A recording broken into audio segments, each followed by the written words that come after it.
Tap, tap, and send. It's okay. Go.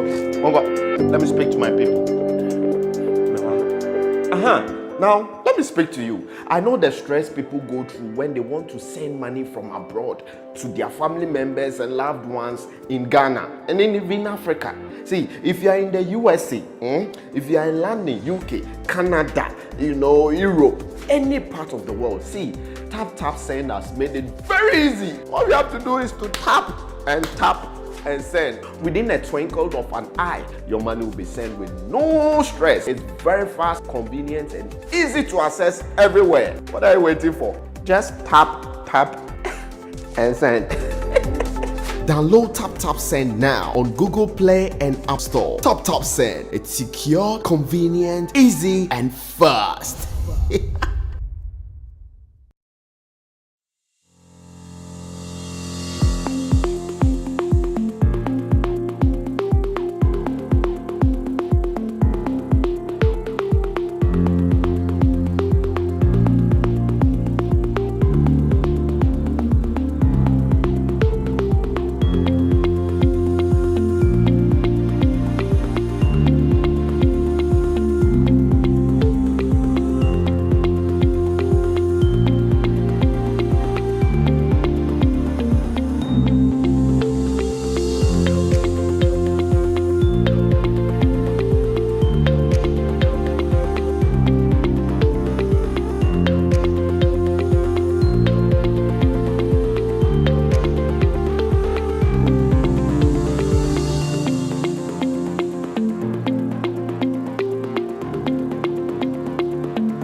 Medidi ya nyantechwa emre bia mdiska be free Europe akoma busuafo wo Ghana no me use tap send no fee mobile money transfer eye easy eye convenient eye fast and sound so ye free won't ya hwe me discover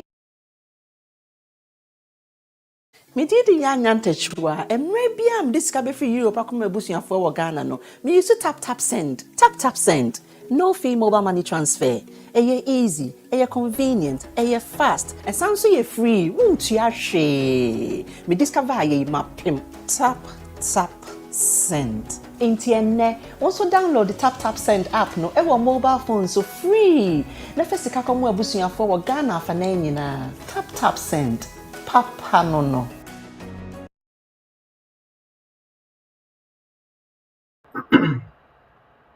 Good evening, audience. Welcome to this evening's edition of the Ghanaian Community Awareness Forum. My name is Emmanuel Kwesi, the chairman of Ghana Union, UK. Tonight we have an important subject which I'm sure all of us are very keen to want to hear more about. And the topic for tonight is Ghana Card. For 2 years we have heard of Ghana Card from its implementation in Ghana. We now have the opportunity to at least understand how it's going to work, what do we need to do as diasporans, and what are the areas that it can be of help to us when we are in Ghana or even while we are in abroad. We have with us distinguished guest speaker who will take us through a few information that we need to know. And therefore, tonight, as we are here, we are all going to give him an opportunity to explain things to us. Then that will give us opportunity to ask questions. And I'm sure our speakers will do their best to answer it. This event is put together with partnership from Ghana Union, the Ghana Nurses Association UK, the Western Region Association of Nurses UK, the Ghanaian Nightingale Nurses Association UK, and of course supported by Ghana High Commission and televised live tonight on Omega Live TV and also BWF TV. We are supported in sponsorship to carry this to you with the help of TapTapSend. TapTapSend, your number one money transfer route to Ghana and to any part of the world that they operate. Please make use of them, check their website so that they can continue to support us to bring to you all this important series of community engagement. IT Consortium is our also supporter, sponsoring us to try and carry this information to you. Go on the website, check what they can do to offer, and so that we can all be at a better place to bring this information to you every 2 weeks, as we've done over the past 2 years. This evening, I have the distinguished honor to introduce to you a gentleman who need no long introduction. But before I do, I will say that, as always, the audience need to understand that we are not going to allow you to share your screen. Where possible, please say your name, and obviously if we can see your face, that would be helpful so we know who we are talking to. During Q&A sessions, kindly raise your hand using the Zoom icon or send us a Zoom chat and we will get to you. Those watching on Facebook, YouTube, please keep on with your information there. We will try and get as much to you as possible so that we be answered. One question at a time, please, where possible, and we will come back to you if the need arises. We have a distinguished speaker tonight. We actually have two speakers. I'm aware that one, for technical reason, will be joining us at some point. But tonight we have a gentleman who his work has demonstrated distinguished work in the office of government. He does not need any long introduction because his work speaks for himself. And therefore, I have the single honor to introduce to you Augustine Blay, who is the Chief of Staff at the Office of the Vice President of the Republic of Ghana. Chief, you're welcome to this evening's forum. The Ghanaian Community Awareness Forum is a one-stop shop where we educate, we inform, and make people aware of the issues around the day. Please kindly unmute yourself. Yes. And so tonight, the information you give us here will be solely about Ghana Card. It's not a political platform. We ask all our audience to refrain from politics and actually ask questions that will actually do something better for us rather than the politics of the day. So our guest is here from the Office of the Vice President and will give us as much information, and the other speaker will join us in due course when he's able to. I'll let you know once we have him with us. So, Chief, the show is yours. Please take us through Ghana Card. What is Ghana Card? Why has Ghana become a country to need Ghana Card? How did we come about it? What implication will it have? How is that going to help all of us, especially those of us living away from home and still have direct links day to day in Ghana? Now it's your turn to at least inform us and give us all that you know that we don't know. Thank you. All right. Thank you very much. Thank you very much, Emmanuel, for the opportunity to speak to you and the audience. I'll start by reading a quote by the Vice President, His Excellency Alhaji Dr. Mahamudu Bawumia, when he gave his lecture at Ashesi University in November 2021. He basically said this: without the digitalization of the Ghanaian economy, it will still be possible to be born in Ghana, live a full life, die, and be buried, and there will be no trace of you on any documentation that you ever lived and died in this country. So without proper identification, the economy and the financial sector of our country is not inclusive. You have a lot of people outside of the system whose life is not documented.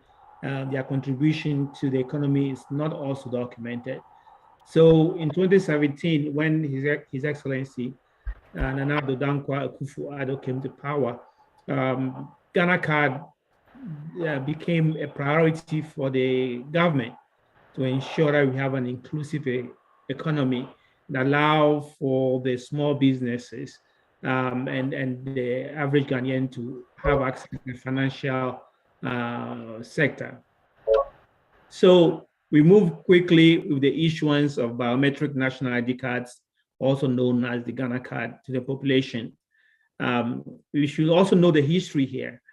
Every country, every developed country, as most diasporans know, those live in the UK, in Europe, in US, Canada, Australia, understand that identity is fundamental to the economy of these countries, the security of this country. Identity is critical for contract, for employment, for purchasing of materials, equipment, anything you want to do in abroad.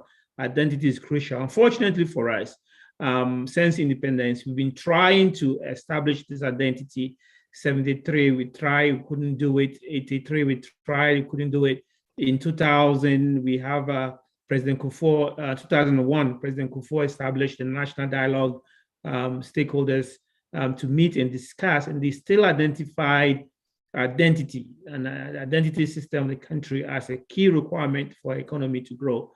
President Kufuor tried, but unfortunately, we're not able to start it. And then we left there, and then in 2017, so it's been a long journey coming. So in 2017, the president said, look, let's make this a priority. Let's make it happen. Let's make sure that every Ghanaian has the opportunity to register and have a Ghana card. We captured 10 fingerprints, the facial, the picture, the face, and the eye, the two irises, to have 13 biometric data points for our citizens. So as we speak, we've had almost 16 million Ghanaians registered with their cards issued. So they have that. And then in early February, there was a lot of noise about e-passport and ICAO. So I would like to spend 2 minutes here to explain what transpired in Montreal before I pause and take questions from the audience. The High Commissioner of Ghana to Canada read this statement on behalf of the Vice President, which captured the essence of that event in Montreal.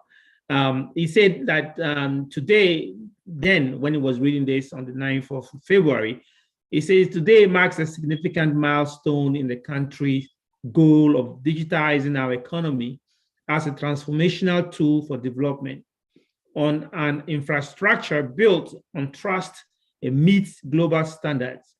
We have been working with the International Civil Aviation Organization over the years to become a member of its public key directory community. On the 13th of October 2021, Ghana became officially the 79th member of ICAO, right? And so, as you all know, the ICAO public key directory is a central repository for exchanging the information required to authenticate e-passport. As for us in Ghana, this ceremony was timely. It's consistent with our goal to become the preferred destination for global travelers as well as aviation hub. As the headquarters of African Continental Free Trade Ghana's goal is also to become the business capital of the continent and the preferred destination for investment and tourism in West Africa sub-region. Indeed, Ghana has achieved this. Indeed, Ghana has witnessed a significant increase in the traffic of travelers. Now, for bearers of Ghanaian issued travel documents, our membership to ICAO should lead to better travel experience for our citizens due to the trust and confidence reposed in the authenticity of our electronic machine-readable travel document, such as Ghana Card. The benefit of this membership are not limited to only holders of electronic machine-readable document and our border control operation. As you may be aware, Ghana has embarked on a transformational digitalization agenda that is reliant on a trusted digital infrastructure necessary to deliver inclusive government to our citizens. We've done a key digital addressing system for easy identification of properties, an interoperable mobile money transfer platform, a Ghana.gov platform for access to government services, digitizing the passport office, digitizing the port, the DVLA office, and the renewal of national health insurance. And all of these things sit on top of a verifiable, authentic Ghana Card, unique identifier that citizens can have, and that facilitates access to government services. So why Ghana Card? It's needed to make our economy inclusive. It's needed to allow our businesses and small businessmen, the informal sector players, to have access to the banking sector to grow their businesses.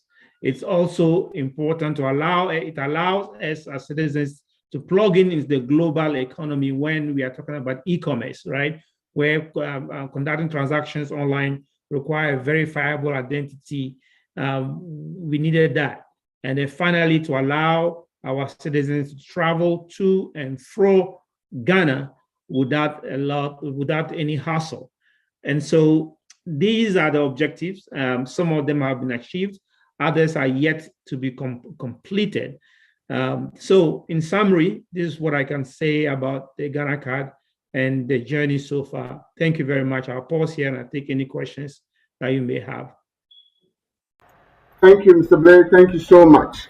Thank you for the information from the perspective of government, giving us the overview of the need for the Ghana Card and its merit to Ghanaians in Ghana and abroad. I think I've been made aware that our other speaker, who is also one of the key speakers working with you today, is also with us. So if you didn't mind, before you take questions, I will give the next speaker the chance to explain a bit more from an institution perspective what has happened so far, where we are intending to go, and how is that useful to us. I will be introducing a man with dignity and with honor, someone who has held a number of positions in government and around the world.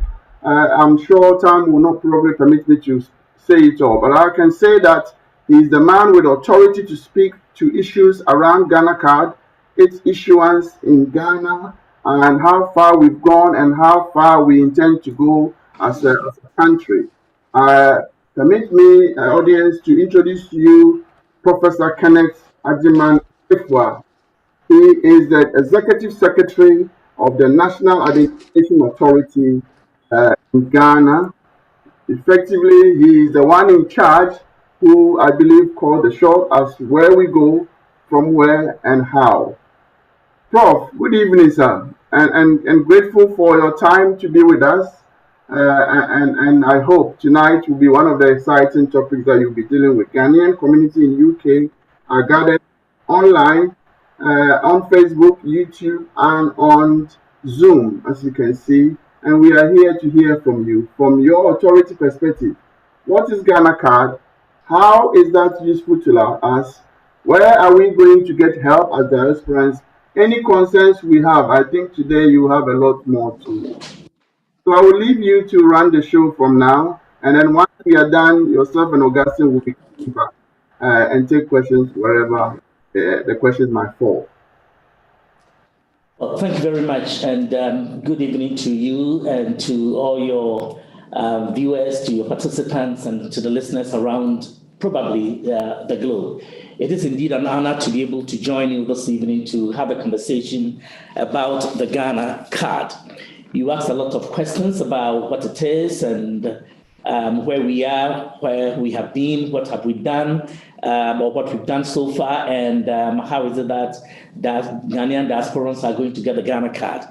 Let me begin, first of all, by saying a bit about the mandate of the National Identification Authority in order to properly situate the conversation. The National Identification Authority was set up in 2006 by law, and it has a five-pronged mandate. The first mandate is that it is to establish a national identification system for the country. That national identification system comprises several different components. The Ghana card is one of the key components of the identification system. But foremost among them is the establishment of a national identity register. That means that we are to register all Ghanaians from age 0 to infinity throughout the world. All Ghanaians, wherever they live, from age 0 to infinity. That's number one. Number two, we are to register all foreigners who are lawfully resident in Ghana. That is to say, those who live in Ghana for 90 days or upwards and who are not diplomats or the representatives of international non-governmental organizations. And so that is the second thing. Beyond the registration, we are to issue all such persons with a national identity card.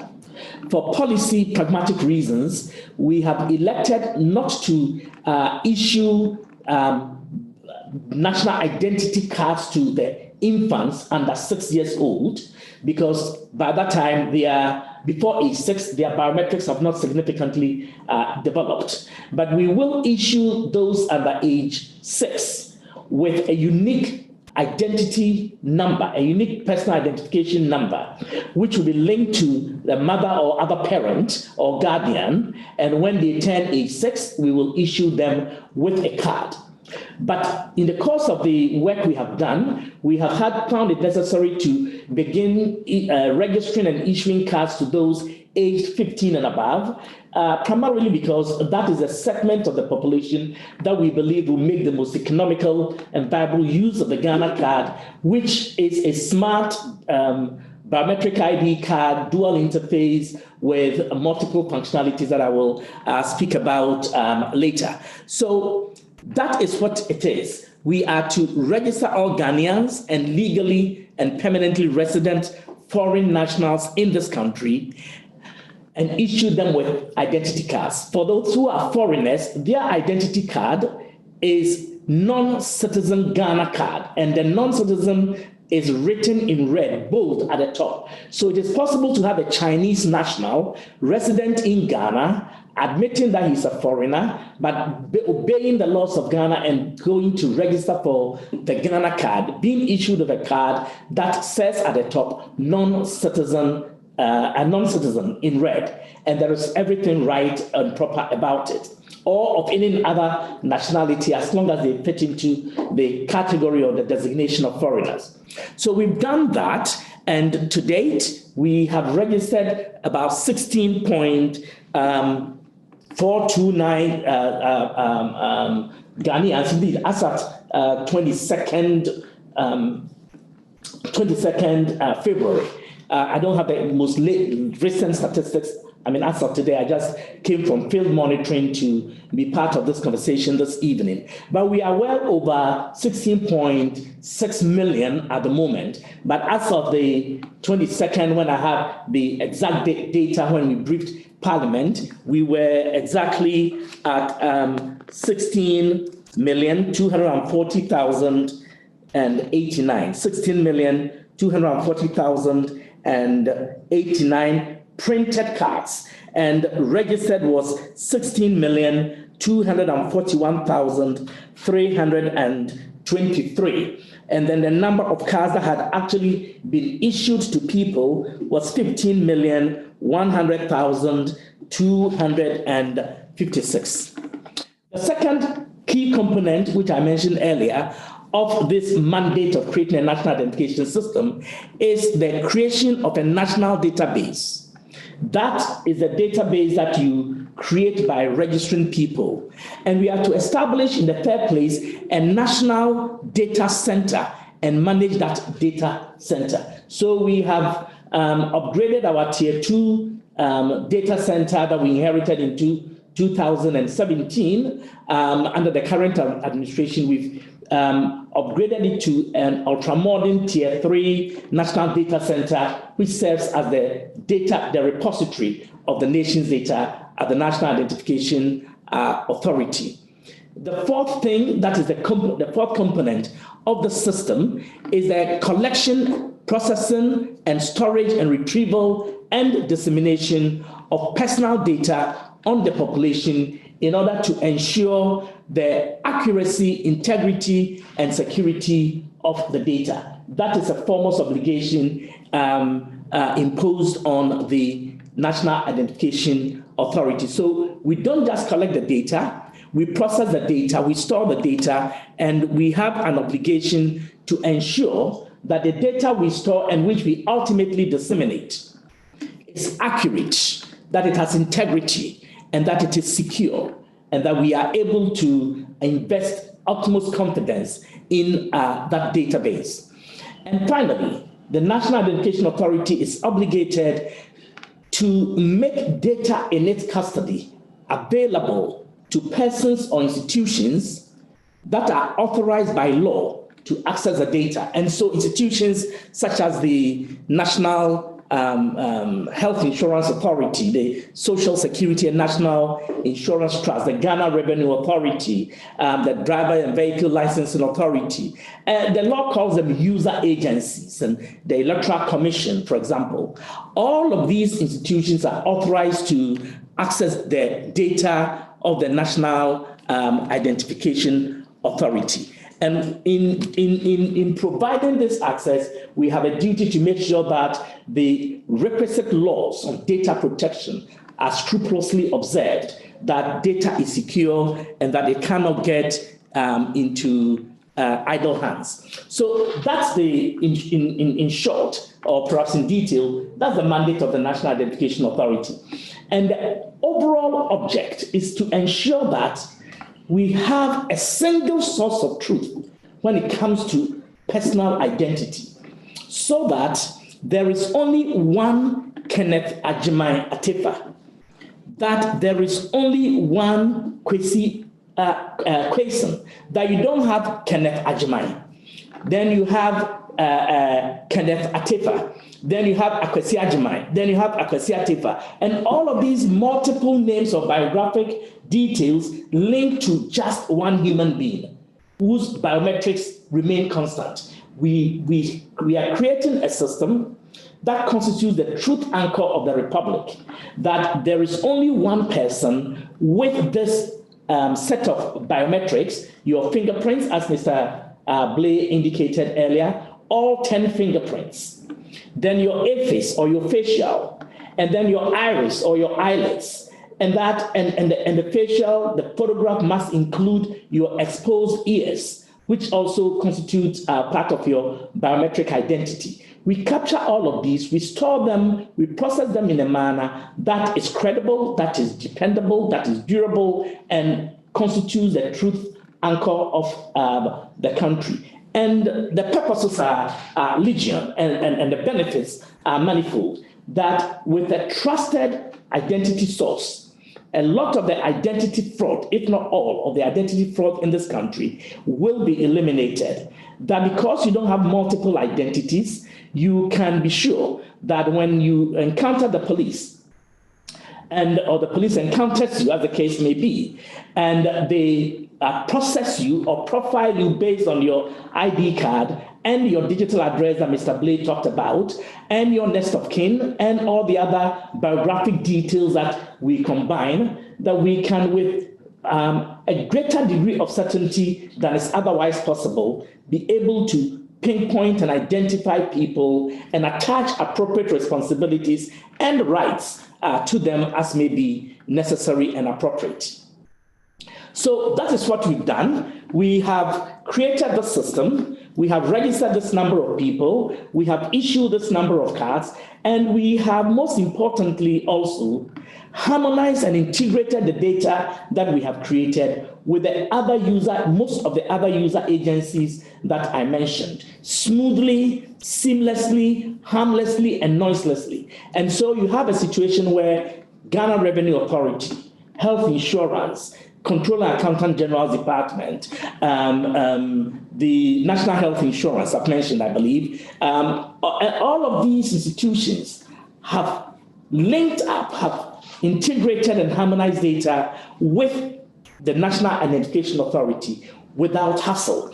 And in the process, they have all depended on the NIA and the NIS, the National Identification System, as the truth anchor. It sits in the center as the nation's repository, and the validity and trustworthiness of the other identity silos or databases are checked against that of the National Identification Authority. And that is a standard. That's what has been happening with all of these other user agencies. And we have onboarded the banks. Over 20 of the banks have now been onboarded. A lot of the financial institutions are coming on board. And you've heard the governor, the Bank of Ghana, the central bank, having issued a directive about July 1st as the deadline for all the banking and financial sector institutions to be mainstreamed in terms of the use of the Ghana card.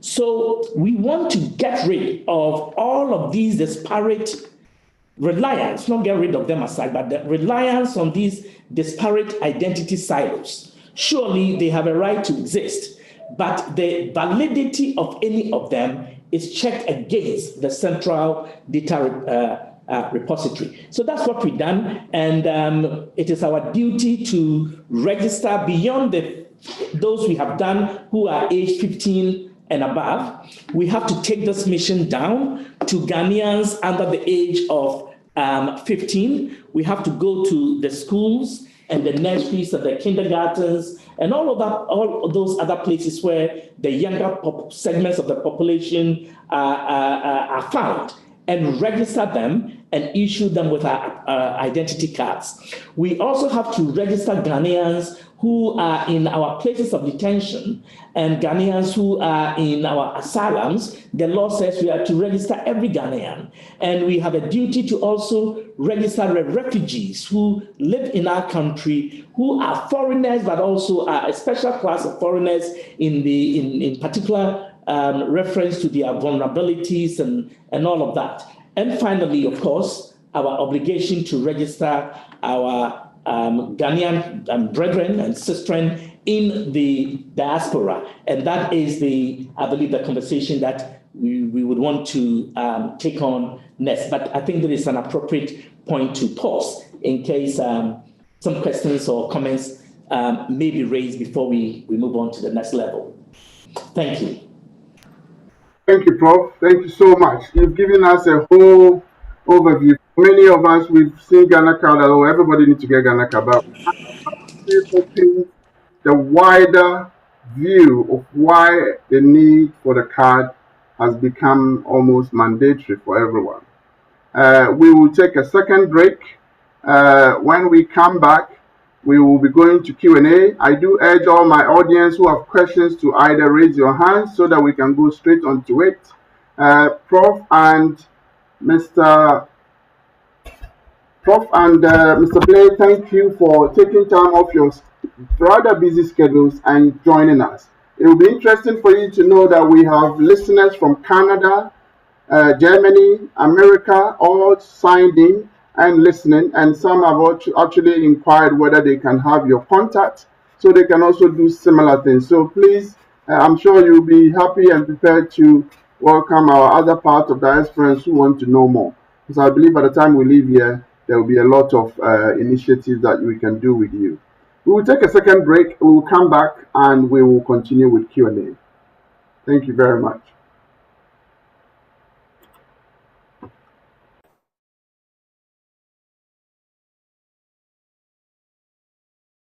Tap, tap, and send. It's okay. Go. Let me speak to my people.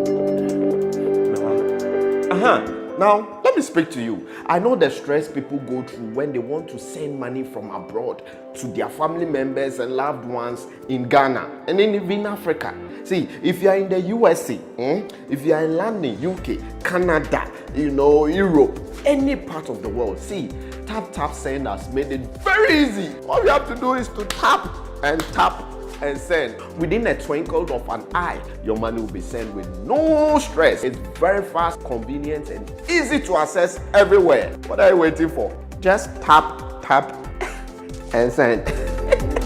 Download Tap Send now on Google Play and App Store. Tap Send. It's secure, convenient, easy, and fast.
Welcome back. Thank you. This program is brought to you in joint partnership with Ghana Nurses Association UK, the Western Region Association of Nurses UK, the Ghanaian Nightingale Nurses UK, and of course Ghana Union. We also have partner organization, the Ghana Union Halo. We have Ghanaian communities all over the country joining on Zoom, broadcast live on Zoom, Facebook, YouTube, and it's being carried live on Omega Live and also BWF TV. Tonight we have distinguished gentlemen, Augustine Blay from the Office of the Vice President, the Chief of Staff, and of course, the Executive Secretary responsible for the issuance and all the work that needs to be done around Ghana Card. He has given us an overview. The men are here to answer your questions. Audience, please, tonight, let's refrain from the politics of anything. It's about Ghana Card, how we can get our bit, how can the diaspora be part of it. I will be kind to ask you that please let's not discuss politics. Thank you very much. I will go straight to Q&A, and I'll be taking questions from chat room and of course those who have raised their hands. May I first call on James Doe, please? James, if you are with us, please unmute yourself.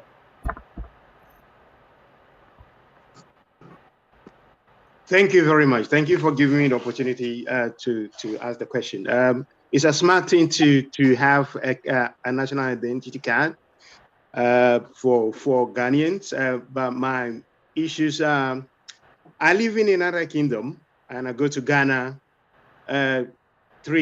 once in every 3 years or 4 years, maybe. Then what benefit is me holding a Ghana card to the government of Ghana? And what value does Ghana card give me? That is one. Two, I hold a Ghana passport that before they issued the passport to me, they took my biometric identity, everything. why do I need a Ghana card in addition to my Ghanaian passport that has the same data? Thank you very much. Have you got 3 questions? Will you hold on to the 2 for now so we can get back? You can always raise your hand again, please. Thank you. Thank you. Thank you. Right. I will have my special guest to deal with your questions so that we can move on to another one. We've got 2 questions. Any of the 2 gentlemen can take these questions, from James. Why does he need to do 2 biometrics for the same identity that represents the Republic of Ghana?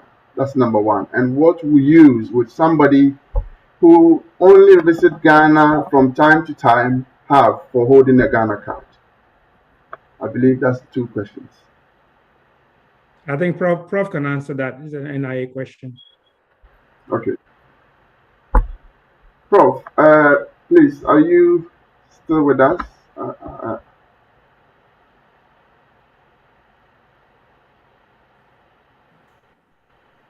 Hello? Can you hear me, please? Yes, we can. Yes, okay. So I think this gives me an opportunity to elaborate a little bit on the expected benefits from the Ghana card. The Ghana card is to ensure social, economic, and political inclusion. Indeed, the law says that we are to establish this national identification system in order to promote economic, social, and economic purposes. So there are a number of benefits. I would imagine that if you go to the bank, your bank will have see your Ghana card as a trusted source of your recognition as a customer. KYC issues are altogether resolved because they know that there is a trusted source that confirms your identity. And when you show up at the bank, in less than 3 seconds, when they swipe or tap, the card is a dual interface smart card. Within 3 seconds, wherever you are in the world, it will go to the national identity database, run through the system, and give a response or a result, verifying your identity or, of course, denying it, as the case may be, to the bank. So there is trust, there is efficiency, there is reliability. If you take, so that's an economic purpose, for example. If you take the political, I can envisage a day when the National Electoral Commission, for example, will have such a high level of credence in the national identity database that it may want to extract the voter identity register from that database with, of course, appropriate amendments to their law if they are so minded. I can even see a day when they may want to use the Ghana card as their voter ID card.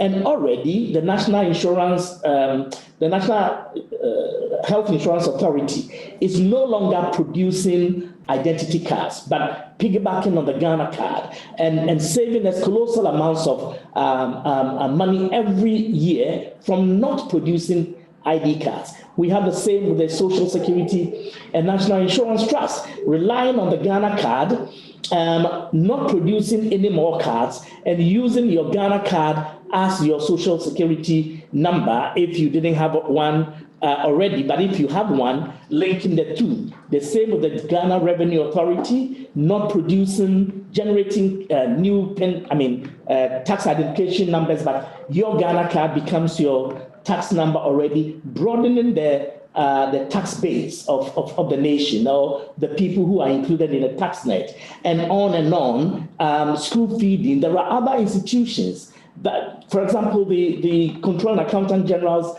Department, we being able to clear all the ghost names from the system because of our reliance on the national identification system and the Ghana card. That is a direct benefit, my brother James Doe. It is a direct benefit to the government of Ghana, but it's also a direct benefit to you and your relatives in Ghana. It is about establishing a credible system and a dependable tax system and all of that. And of course, accountability with respect to, say, the Control and Accountant General's Department. So it is immense. I mean, I can pick every single sector and go one by one through them. So the banks, And by the way, the legal identity and the biographical information that it gives you as an individual.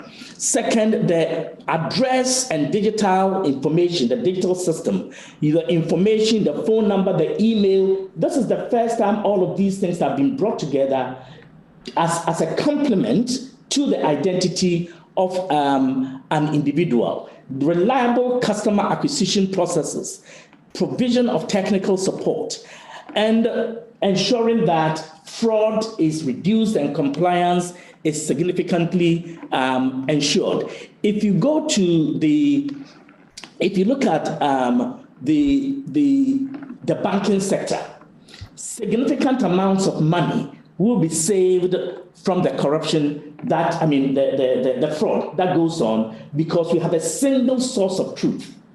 We have a reliable system that is impenetrable and incorruptible in that sense. So there are benefits to you, there are benefits to me, there are benefits to the Republic of Ghana. But your other question relates to why have a Ghana card when you have a passport? Good question. The passport is primarily a document evidencing your validity to travel outside Ghana. It's a travel document. It is an identity document we rely on when we are outside Ghana to prove our identity as Ghanaians to the extent possible. But it relates to those who travel and travel outside Ghana. For those who are in Ghana, the passport is not the primary document of identification. When we had not established a national identification system, or when the majority of Ghanaians, or a lot of Ghanaians had not had it, when we didn't have a critical mass of Ghanaians possessing the Ghana card, we had recourse to other identity systems, such as the voter ID card, such as the driver's license, the health insurance, baptismal certificates, and all kinds of documents that some of which were even spurious and easily forged and all of that. Today, we have relied on both the passport and birth certificates to establish a national identification system. And we have also allowed a vouching process, which entails swearing an oath before a commissioner of oath, a proper commissioner of oath, so that we have raised the bar, we have raised the standard of credibility or the credence that the courts would invest in the identity that you get. So every holder of the Ghana card holds it on the back or on the strength of a certain trust or promise. Number one, a passport that you have been issued that has gone through a certain sieving process of credibility. Number two, your birth certificate, which in theory presumes that you were not a participant in its creation, at least those that were issued at birth, that your citizenship is not in doubt, in theory, I repeat. And then, of course, the vouching process, which is done with someone swearing an oath, with all the legal consequences that attend it. And I can assure you we are prosecuting people who have made false claims. Just yesterday, we successfully prosecuted a Nigerian in Kumasi who had who had attempted to get the Ghana card. Ghana Immigration Service, and I forgot to mention, we have integrated our database and harmonized them with the Ghana Immigration Service also. And they routinely catch people who have falsely acquired the Ghana card, despite all the vigilance we put in. And when they do, they send the card to us, they send the people to court first. The court tries them, and where there is a conviction, they are deported, and the card is taken away and brought to NIA for appropriate action to be taken on them. So, in short, the Ghana card, in and of itself, is a superior document of identity that anchors you and I better than reliance on any other identity document. When you are outside the Republic of Ghana, you are by all means, the best identity you have that other authorities respect as of now is your passport. When I was in Canada recently, whenever I was asked for my ID card and I produced a Ghana card, they accepted it with admiration. And sometimes very impressed. When they swipe it, it checks out. It's superior document, superior to a lot of identity documents in the entire world. First class. And therefore, it is in your interest and in the interest of the Republic for you to have it. When you are not traveling and you are in Ghana doing business, our law demands at the moment that in order to do about 17 things in this country, you must produce a Ghana card. In other words, there are 17 mandatory uses of the Ghana card. Application for the very passport that you are talking about. In order to get a passport, Mr. Doe, you need to provide your Ghana card. To get a driver's license, produce your Ghana card. To buy or get an insurance policy, you need your Ghana card. To engage in a banking transaction, to purchase, transfer, or register land or landed property of any kind, you need your Ghana card. To transact specified, to engage in specified transactions with respect to health insurance, pensions, social security, consumer credit, even payment of taxes. You need your Ghana card for all of these things, and you need it, of course, to register to be a voter, and you need it to also register to have your SIM card, either to have it for the first time or to re-register it, and indeed to access any government facilities, services, and opportunities that are customarily available to the public. You need your Ghana card. And the law also makes room for such other transactions as the Governing Board of National Identification Authority may prescribe. And these are not things your passport can do for you. These are the things only your Ghana card can do. And that is a good reason for you to have the Ghana card. And it's a good reason also for the state to insist that every citizen has it as a marker of identity as a Ghanaian. Thank you, Prof. Thank you so much. I have one question sent to me privately. Somebody wants to know, are you saying with authority that the Ghana card and the passport obviously have two different biometrics, or is there any way that will be linked together at some point? That's number one. Number two, somebody who is a British national, hasn't got Ghana passport, only goes to Ghana for 1 or 2 weeks from time to time. What would they need to provide you to be able to get a Ghana card if they don't want to hold a Ghanaian passport? Question to Mr. Augustine Blay. You mentioned about being able to travel with Ghana card at some point.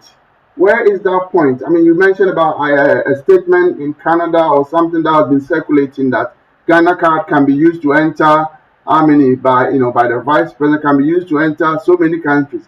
Is it that we can enter a country with it, or we can arrive in our country with it? Because at the moment we have to take visa if we are not Ghanaian nationals with a passport. Can we have it here, or is there an indication that if I don't have Ghana passport, I can go to Heathrow and show my Ghana card and British Airlines will allow me on board? Can we get some clarification here if you can, please? Any one of you who can take any of the questions I've raised. Thank you. All right. So I will take the few ones that my name was mentioned, and then Prof can also take the others. So the first one is about traveling with a Ghana card, as the Vice President stated. In Montreal, the statement that the High Commissioner read was clear and very specific as to Ghanaians in the diaspora who are coming to Ghana. You are in UK, in Canada, in US, and you become a citizen of that country, right? So far as you have a Ghanaian ancestry, and the country or the country where you stay authorizes dual citizenship, because Ghana allows dual citizenship, right? When you are coming back into Ghana, with your Ghana card, you will not need a visa to come in. Other than that, coming into Ghana with your foreign passport, you will have to go to the embassy and get a visa. But with the Ghana card now, because your citizenship or your Ghanaian identity is established by holding that card, you'll be able to travel into Ghana without a requirement for a visa on arrival or visa from the embassy and so forth. Now, the usage of the Ghana card to travel from here, from Ghana to abroad, it depends on the country that's receiving the traveler. If the country, Ghana has to enter into bilateral arrangement with those countries so they can begin to accept the Ghana card as a travel document into their country. So I think the other questions were about linking Ghana card with the passport. I don't know whether Prof can take that one. So thank you. Prof, before Prof comes in, I just want to make it clear, from what we are hearing, it is not a card that you can arrive at Heathrow and say, I'm a Ghanaian and this is my card. But you can actually go to Ghana without a visa, because there's a lot of confusion around its usage as it is right now. So we haven't established bilateral relationship yet for them to accept it on arrival back to where we live. But but returning to our own country, it is now possible. Is that the case? So returning to our own country, immigration office, immigration agency, immigration service has set up booths at our arrival hall to process Ghanaians coming with their Ghana card. The Ghana Airport Company has issued statement to all the airports around the world, to all the airline agencies around the world, and to all the airlines within the country that work within the country, that they should allow passengers coming into Ghana to board with their Ghana card. So effective 1st March, which is in the past. So that directive has been issued, and so the Ghanaians can come into Ghana with their Ghana card. So this is what transpired. As I'm going to go over it again to make it very simple and straightforward. Coming into Ghana, Ghana has identified the Ghana card as an acceptable travel document for every Ghanaian who's outside coming to the country. So Ghana has issued a directive to the airline, to the airport, to authorize these airports, to authorize Ghanaians holding the Ghana card to board the planes and come to Ghana. Right. Thank you so much. Thank you so much. Prof, I don't know if you did catch my other question. It was, at what stage would the Ghana card be linked to our passport so that there will be no need for double biometrics to be done? And that is one area, those of us in the diaspora, because up until some time ago, we didn't do the biometrics, but now every mission around the world does it. So why can't that two data be married together so that it takes away the necessity of anybody in diaspora going to have to be undertaking the same biometric as your services that are being offered through the NIA? Well, thank you very much. The linkage is already underway. There are processes underway to ensure that the Ghana card and the passport are linked, the biometrics.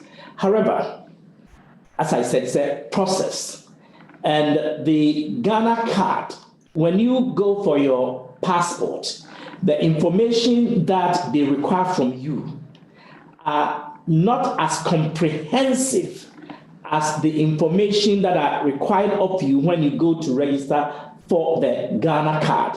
The passport limits itself to the information that is necessary for them to have the trust to issue you with the passport as a travel document, the only travel document in that sense for the Republic. And as I say that, I should hasten to add that the Ghana card is also a passport valid for travel within the West African sub-region, because there is an ECOWAS protocol that since 2014, 2015 has established it as such. And so the bilateral relations or agreements that Mr. Blay talked about, that hasn't happened with other countries. Within the West African sub-region, that has happened by virtue of the Heads of States and Government Protocol of December 2014, I believe. That has happened, and it enables a person a Ghana card holder to travel within the sub-region without need of a paper passport. And that is because of all the passport functionalities that it has. There is an electronic passport on the Ghana card. So what it means is that the 15-point-something million Ghanaians who already have the Ghana card also have an electronic passport, each of them. But the linkage to the paper passport, the Ghana card process, acquisition process, goes beyond just issuing you with a card. There is a lot of information on the chip that is embedded on the card that can be accessed through a reader. But there is a lot of information held in the database, the National Identification System database, that goes beyond what the passport office holds. And so, for example, NIA is able to assist the Ghana Police Service, the Economic and Organized Crime Office, and the National Investigations Bureau, the security agencies generally, in criminal investigations because of the nature of the biometric and biographic data that it holds on people. But yes, efforts are underway to link the two documents or identity systems. And very soon, and already, if you are applying for a passport without a Ghana card, there is no way that they will issue you with a passport. And that is the law, both the law and the practice in the country. So the question about double biometrics, that is exactly what we are trying to avoid. And that is why I have mentioned the plethora of institutions that are stopping or have stopped the taking of biometrics and the registration of people. And once you have the Ghana card, it becomes automatic. I've mentioned Social Security and National Insurance Trust and GRA and NHIA and all of those other institutions. And as we go down the line to register Ghanaians under age 15, from age 0 to infinity, football age, for example, will become a thing of the past. Multiple identities will become a thing of the past. And even the functionalities on the Ghana card, even with a deceased person, the capacity exists that an application of the fingerprint on a reader, the biometrics of that deceased person will pop up. You can tell who the next of kin, for example, is. And all these phenomena of unclaimed bodies also will become a thing of the past. The benefits are humongous, and I think that it is a technological system we've designed that ought to be held for all of us as people of Ghana. Thank you, Paul. We've got a few hands up. I've got a lot of chat room questions, so I'll be taking 3 questions at a time. Can I ask audience, please ask 1 question at a time. You can always raise your hand again. We want to get through everybody who has raised their hand. For now, I'll call Jima, please. Jimani Donko.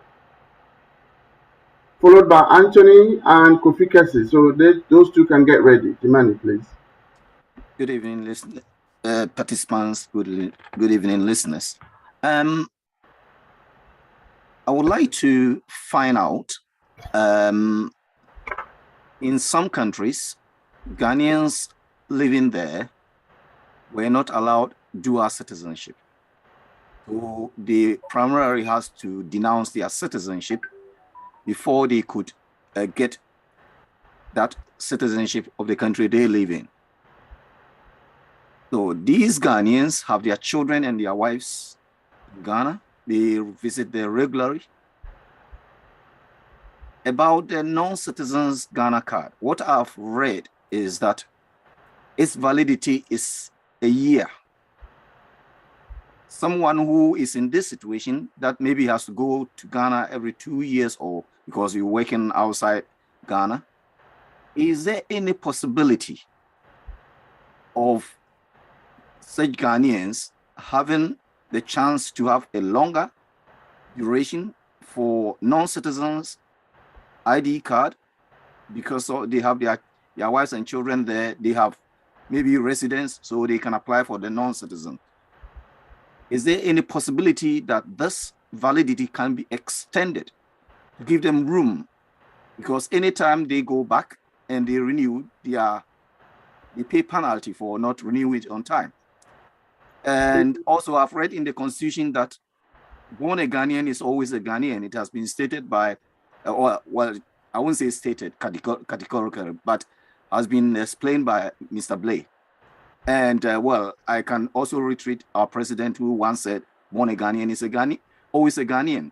So is there any possibility of giving us a special preference or preferential treatment? Thank you. Thank you. Mr. Donko, I think we've got your message now.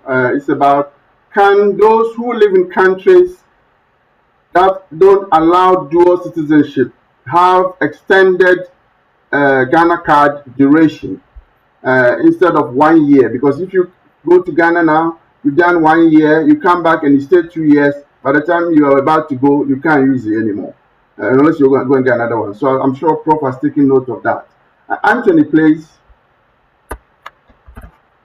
Yeah, good evening, everybody on the Zoom. I just want to know, when is the Ghana government going to allow the diaspora in, especially in UK, to have this, to register for the Ghana card? Because I have 2 SIM cards that I'm using at the moment. One is Vodafone and one is MTN. And I'm not coming to Ghana at the moment. So how can I get this Ghana card to register my SIM card? Thank you. Thank you, Anthony.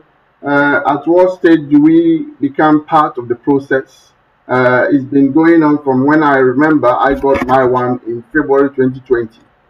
So we've gone through 2 years and still diaspora is not being taken care of. How do we get that sorted out? Kofi Kessie, please. Kofi. Good evening, Chairman and distinguished ladies and gentlemen. My question was also about how to get the Ghana card, and also with regards to the banking system in Ghana, with the mandate that by 1st of July,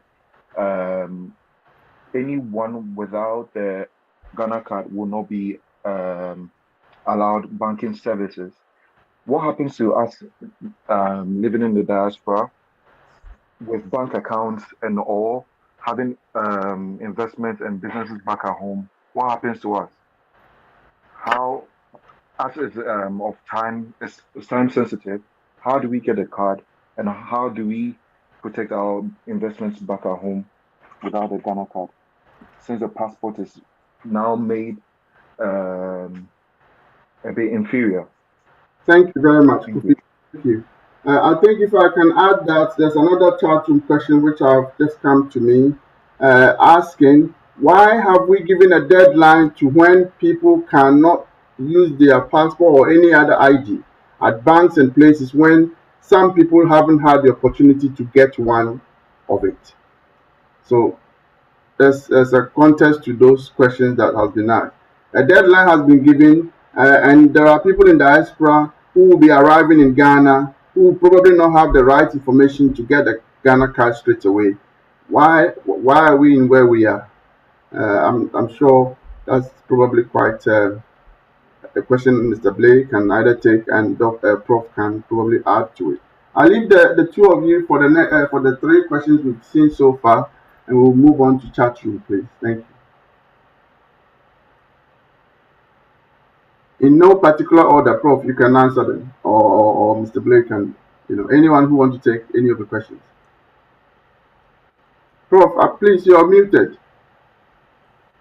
Thank you. Am I on now? Yeah. All right. So I'll begin from the last question. because the last set of questions are sort of interrelated. And you put it, why a deadline when not everyone has gotten the card?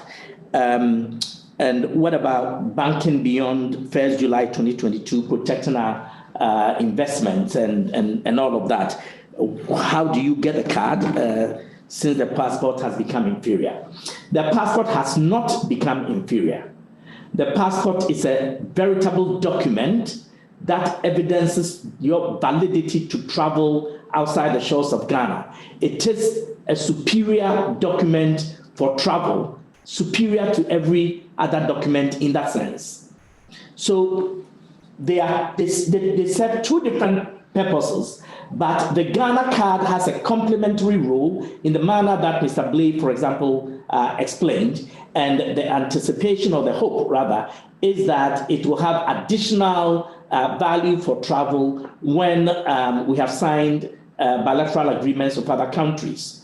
And for those in the West African sub-region, it is already functional in that sense. Those coming into Ghana on Ghana passport do not require a visa. That has been explained. So the passport is not an inferior document. Now, the deadline. The National Identification Authority is a creature of statute, and its officers obey the law. The officers of the National Identification Authority do not have a mandate to set any deadline for any body or for any institution, and it has not done so. There is no deadline set by the National Identification Authority. Other stakeholders have found it necessary and appropriate within the context of their operations to have deadlines which may enable them meet their sector-specific mandates. But those are questions best answered or addressed by those institutions that have set deadlines. The National Identification Authority is an institution that exists in perpetuity. It has established, as we speak, beyond the head office, it has established 276 operational district offices across the country. And it has established 16 regional offices across the country where it is providing registration services. These will continue till thy kingdom come. There is no deadline for the acquisition of the Ghana card. There is no, from the NIA standpoint, there is no limit. And in setting up these offices, we had expected that Ghanaians who had not been able to acquire the card would be in Ghana, would be able to go to the offices and register for the card or obtain their cards that they registered for but had not been issued to them at their leisure and pleasure. So we have that system in perpetuity. What I think has happened is that because of the deadline, say, of the telcos from the National Communications Authority, for example, there is a lot of pressure brought on NIA to issue Ghana cards. So you go to NIA offices and there are people queuing and sleeping there overnight, and a chronogenic market structure has been, as it were, has emerged in some contexts where inappropriate conduct is taking place with respect to card acquisition and card issuance. But this is not a function of NIA setting any deadlines. So NIA is not in a position to, strictly speaking, answer questions about deadlines. We have not set a deadline for anyone to get the card, and anyone can get the card whenever they are able to in Ghana. But the question about overseas, diasporan Ghanaians, again, I'm not in a position to speak for the Bank of Ghana. But it is the case that for Ghanaians in Ghana, we have, let's be honest with ourselves, we have gone around this country twice at colossal expense to this country, registering Ghanaians. We've gone around doing a mop-up nationwide. We have also gone around doing a card issuance bliss, an exercise just to issue cards to people. And we got to a point where you get to a registration center and some of our officers were sleeping because despite the significant public education, a lot of people were not going to get their cards. There were people who were even asking us to pay the money before they would go and either register or pick up the cards that they themselves had registered for. We have reached a point where, as a result of an external stimulus or sets of external stimuli, people are now rushing for the Ghana card. There is an avalanche of demand and significant pressure on NIA and its staff, significant stress, people working Saturdays and sometimes Sundays, long hours in order to meet the demand that has been triggered by the deadlines that other stakeholders have set. But I think it's important that we distinguish between these two imperatives. Then the question about Ghanaians, when will they be, the Ghanaians in the UK, when will they be allowed to register?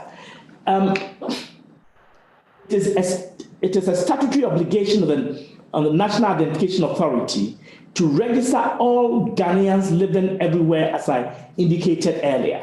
But there is a program to follow. We had indeed intended to begin the registration of Ghanaians in the diaspora in March of 2022. But since October, our energies, our attention have been concentrated in trying to meet the tremendous demand at home. When the pressure at home is so huge, it appears, and you are unable to meet it because it had not been, this is not something that had been budgeted for, it had not been planned as our response. What we were to do is what we have done: set up offices, make our services available across the length and breadth of the country. Now we are having to hire additional staff on contract because we have limited clearance from the Ministry of Finance for the number of people we can hire. And you don't want to, of course, hire 10,000 people, and when the bubble bursts, when the pressure goes away, you are saddled with a redundant workforce. So we have regular workforce, and we are augmenting and supplementing it with temporary staff on contract to help us deal with the pressure.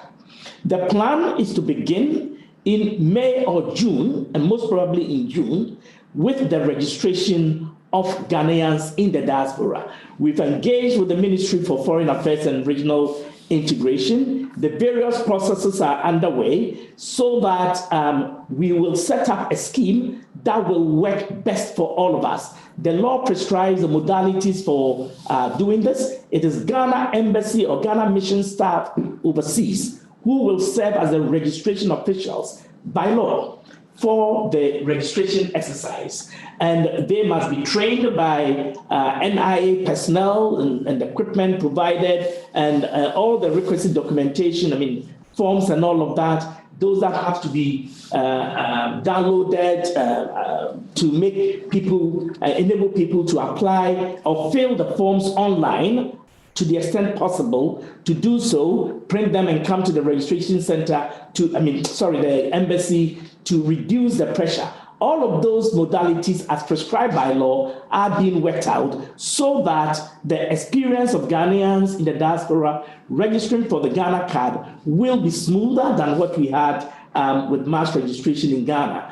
And those, again, will be permanent arrangements. If you decouple our arrangements from the SIM card re-registration pressure, you would see that it is an arrangement that is to be continuous and that is to be hassle-free for everyone. And as a responsive state institution, the kind of measures, for example, now we have opened registration points at the various stadia in Accra, Kumasi, in Sunyani and Ho and Cape Coast, at the fire service point and other places to try and help meet that pressure. As soon as that it goes down a bit, and the arrangements we have with the Ministry of Foreign Affairs and Regional Integration also come to fruition, we will begin, I believe, in May or June. And I'm being a little sketchy or hazy about that because things have to be firmed up. I don't want to give a firm date, but the plan is to very quickly then come to the diaspora. I believe that the other sectors that have established deadlines are also responsive state institutions, responsive to the needs of Ghanaians at home and abroad, and may review, subject to their own imperatives, the circumstances and conditions under which people may register for the various services that they provide or be able to continue to maintain those. But those are not questions for the NIA to answer because they fall outside our purview. Then there was a question from, so that's for Anthony. Then there's a question from Jimani Donko about dual citizenship and the non-recognition and all of that, and Ghanaian, once a Ghanaian, always a Ghanaian. That is true. Once a Ghanaian, always a Ghanaian, but that is a cultural and spiritual statement, not a legal statement. If a Ghanaian renounces his or her citizenship, that person ceases to be a Ghanaian. I indicated earlier that we are creatures of statute. We have had the unfortunate situation where couples who have lived in Germany, professionals have contributed to German society, and they contend to Ghanaian society, and we don't doubt that, have returned and want to register for the Ghana card as Ghanaians, but they are not Ghanaians. And surely there are good reasons why the laws of our republic ought to be respected. The same way that the laws of the various countries in which we live as Ghanaians in the diaspora ought to be respected. And we do our best to respect those. So, if you have renounced your citizenship, then just as Mr. Jimani Donko rightly said, there is provision for you to acquire the non-citizen Ghana card. You acquire that at a fee.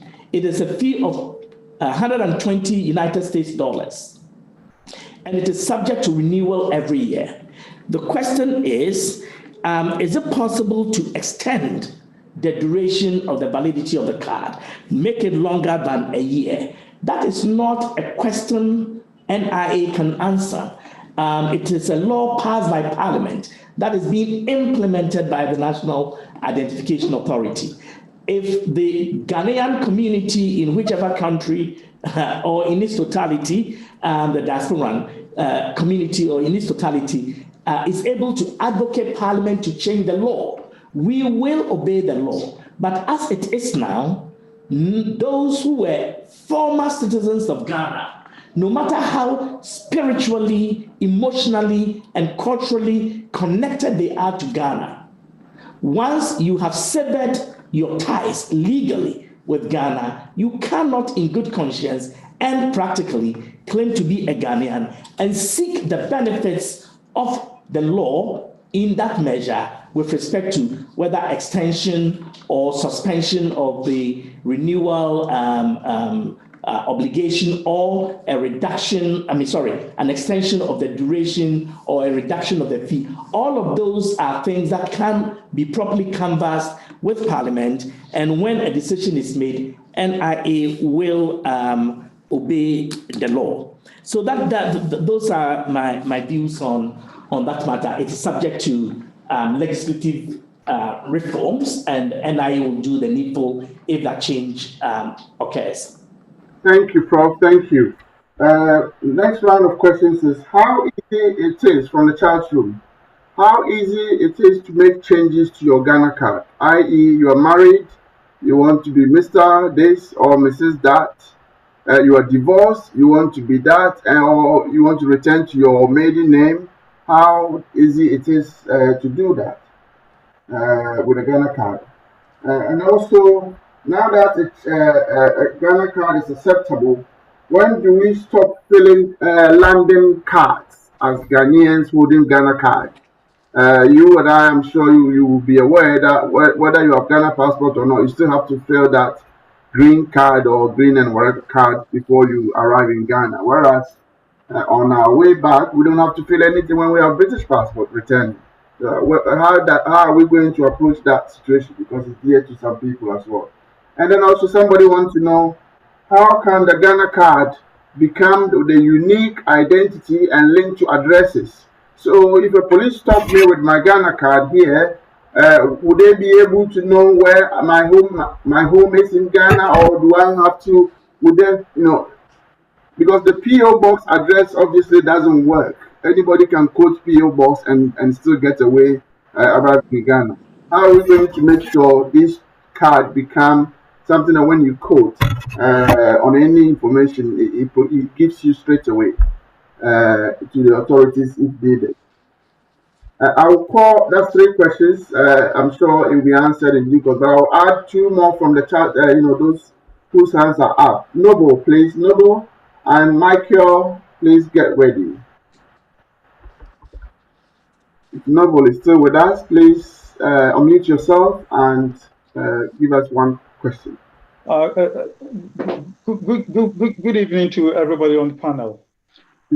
Question is a very simple one. There are some of us who have dual citizenship, particularly a British one, and have a whole lot of investments in Ghana, including a landed property. Now, between now and the time that we can get a Ghana card, how do we actually exercise our responsibilities back home? For instance, if we're going there to look at your shares or landed property or go to the bank, between now and then, how does it affect us? Thank you. Thank you so much. Michael, please unmute yourself. Michael Anansi.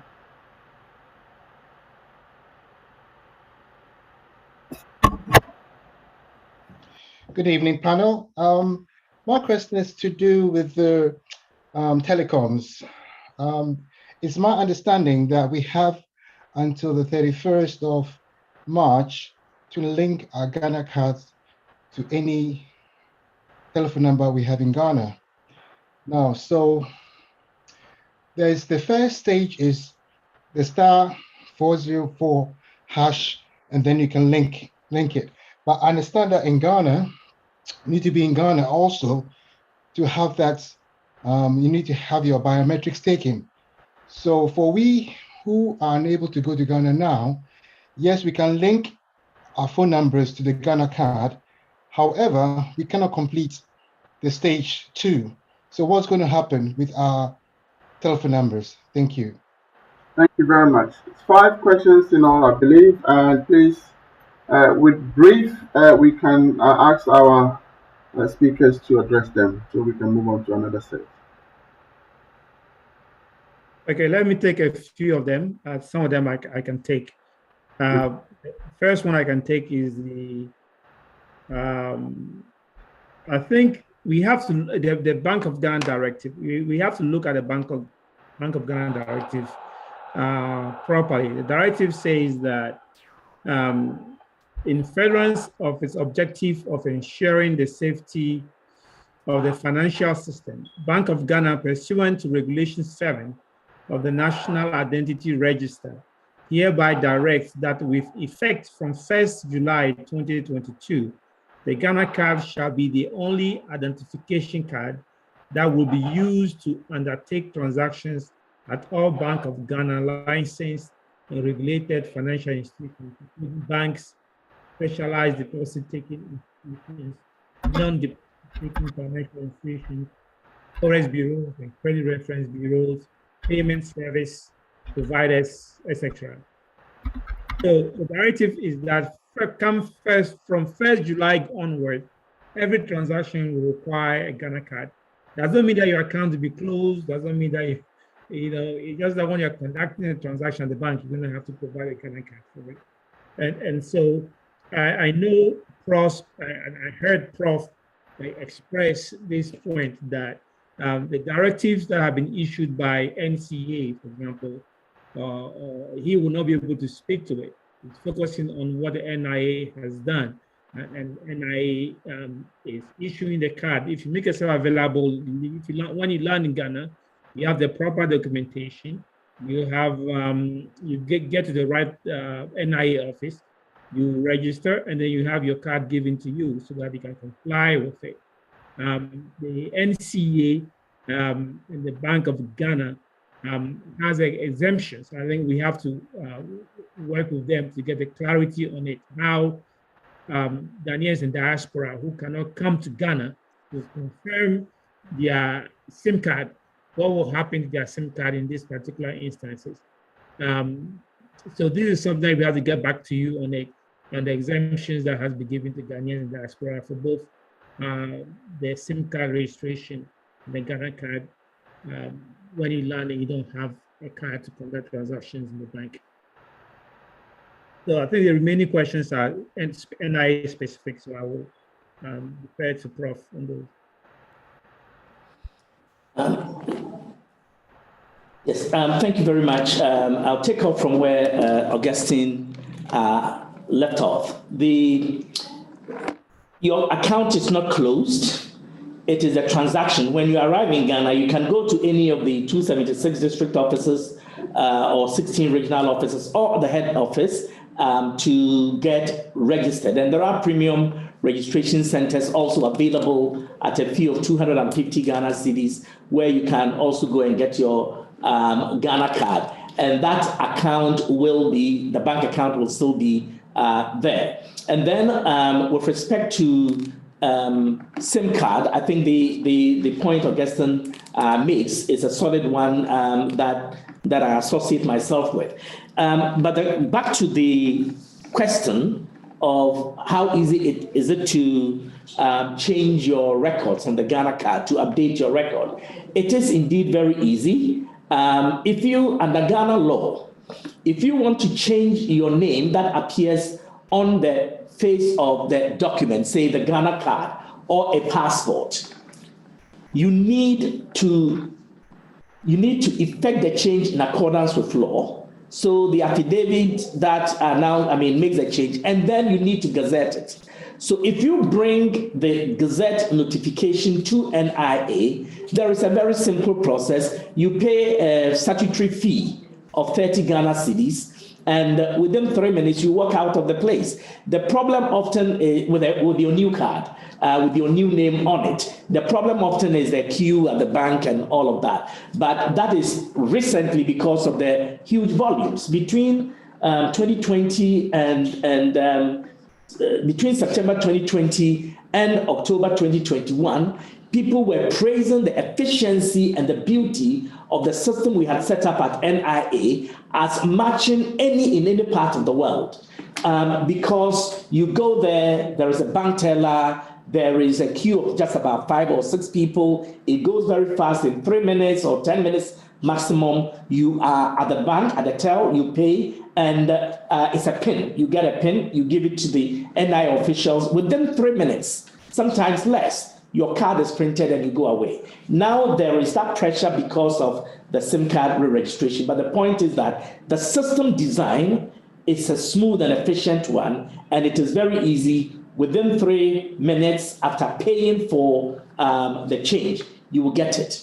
Now, if you are changing an information that is not on the face of the record, on the face of the Ghana card, there is no fee. So, for example, you have moved your residence, the digital address has changed, or your residential address, and you want to update that record, that or your postal box number, or any of those kinds of things. You go and there is no payment, and the change is made for you within record time. The question about when landing cards will cease to be a requirement at immigration on arrival at our ports of entry. I cannot answer that, but I indicated earlier that there is direct and active collaboration with the Ghana Immigration Service. And I think that we'll get to the point, and it is a process that is led by the Vice President's office, that Mr. Blay, where Mr. Blay is the chief of staff, the secretary to the Vice President. That process is on, and I think Mr. Blay may want to put this on the front burner so that we explore with the Ghana Immigration Service when they may be able to simply rely on the information of the Ghana card, so that the person, a Ghanaian arriving, may not have to fill that. But that's a process design issue that we can take up. How can the Ghana card become universally accessible with information instead of reliance on PO box number? Sir, we have stopped relying on PO box number in the sense of this kind of identity management. The PO box number is still very, very relevant for those who have to send letters and parcels and all of that. But even parcels, Ghana Post will deliver it to your door using the digital address. But postal box numbers are still valid for a different set of purposes. But in terms of identity management, there is no reliance on postal box numbers. The reliance, as we have been saying from the beginning of this conversation, is on your unquestionable biometrics. And if somebody doesn't have, we take all 10 fingerprints, 10 fingers. And if somebody doesn't have fingers, the person is an amputee. We rely on the face, the face.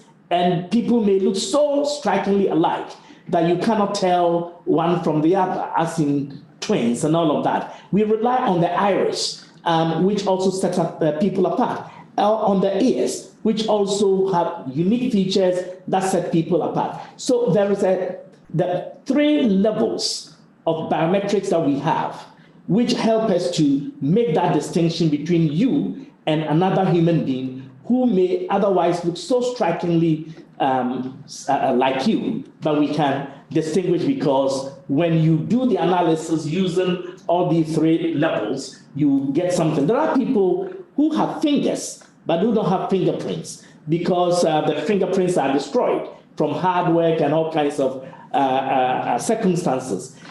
Then there is recourse to the facial recognition and, of course, to the iris. So that is that.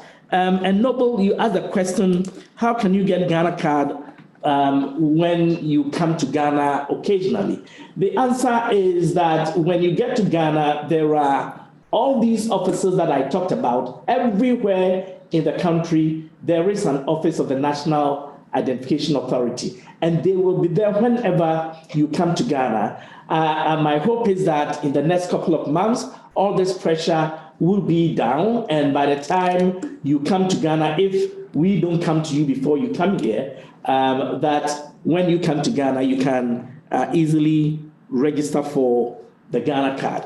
The last question from Michael Adansi relates to the inability to complete stage 2 of the SIM card registration process because of geography, your physical absence from the country.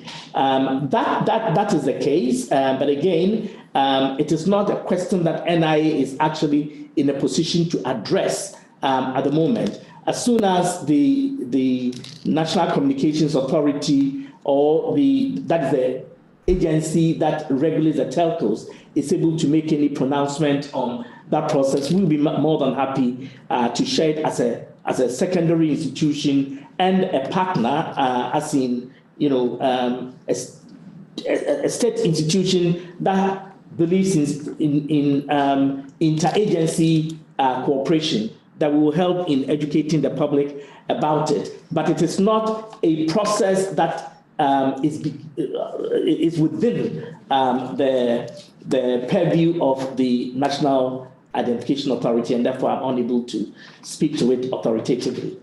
Thank you. Thank you so much, Paul. Thank you, Augustine Blay. We will take another set of a second break, where you can at least help yourself with a bit of water, and we will come back. So please bear with us. Thank you for your time, and I'm grateful for that. We will take a quick minute break, and we'll be back. Thank you.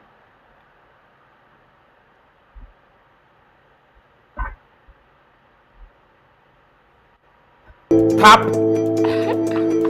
tap, and send.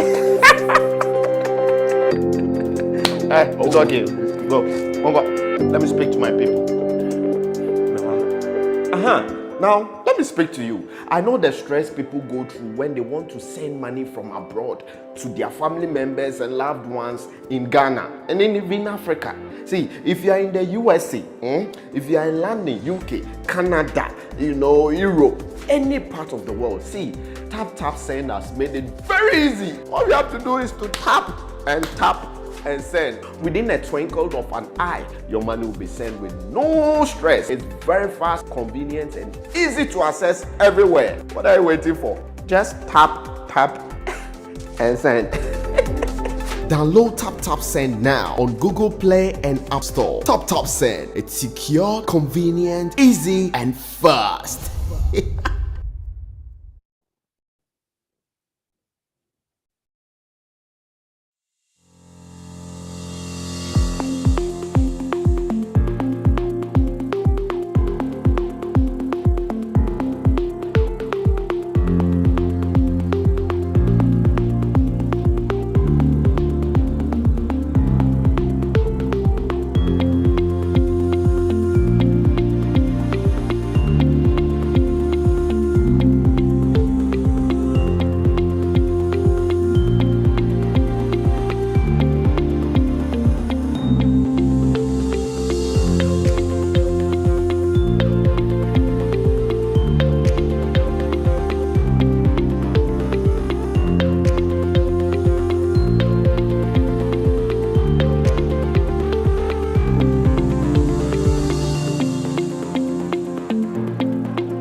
Welcome back again. Welcome back. Thank you very much. For the next program, if I may quickly introduce that to you, 2 weeks from today, on the 25th of March, we'll be talking about land commission. How to go about acquiring a land, the steps, the regulations, the process, all the things you need to know. We have all experienced, I'm sure majority of us have experiences in getting a land in Ghana. We have had to go through court and lengthy process to eviction. Some people have had your buildings pulled down. This is the right time to share this with everybody when the flyer comes round. So 25th, same time, 7 p.m., we'll be talking about acquisition of land in Ghana, procedures, regulations, and registration, steps and checks you need to know. Thank you very much. We are grateful to Tap Send for helping us bring to you this program live on Facebook, Zoom, YouTube, Omega Live TV, and of course, supporting TV channel from BW TV channel.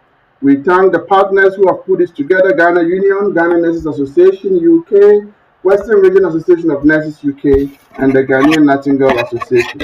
And of course, the support and endorsement by the Ghana High Commission. We thank our panelists for being here. We will have a set of round of questions again for our panel.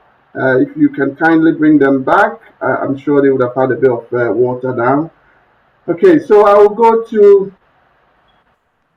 be going to those whose hands are up, and I haven't called you before. Dr. Yusuf Adai, I believe from United States. And I'll come to Rebecca Christian, please. And I'll come to those other two that have spoken before. Dr. Dai, if you are still with us, please unmute yourself.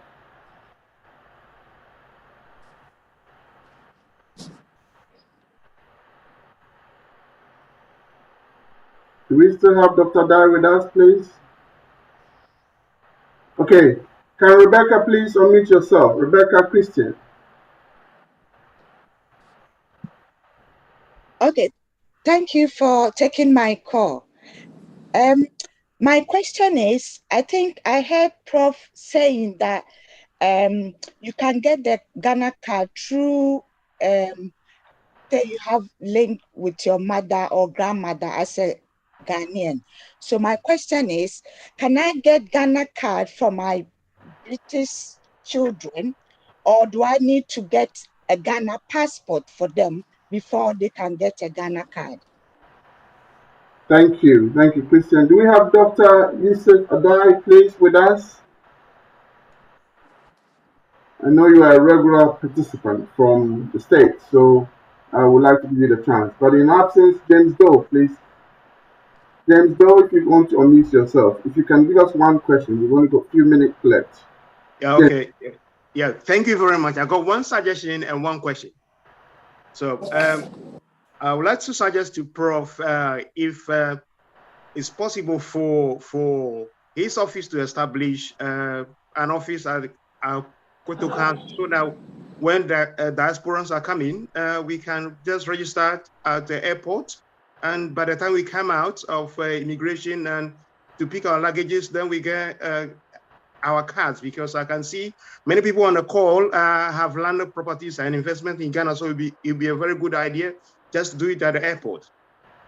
That is my suggestion to Prof. And my next question is about the biometrics. From research, some of the biometrics degenerates after 10 years. So does it mean that every 10 years you're going to renew the card for everybody when we are now struggling to get people registered?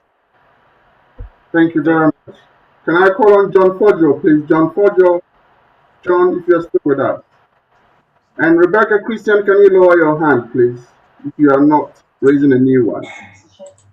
Okay. Thank you for giving me the opportunity to ask a question. I think some people have asked this question, but it wasn't, to me, it wasn't properly answered. Because my question is, if I have Ghana card, as was said, you can use it to travel anywhere. If I have Ghana card and I come to Heathrow, can I use it to enter the UK? I want easy answer. Yes, no, or it's not possible. Okay, Mr. Sir, I think we answered that. I believe Mr. Augustine Blay answered that. Ghana card is admissible on entry to Ghana. It is not on entry to any international, West African or sub-region. So please don't come to Heathrow with Ghana card, because we may not. Until a relationship has been established, I think I will save the panelists that response. Emmanuel, I see Ose. Emmanuel Ose Asiri.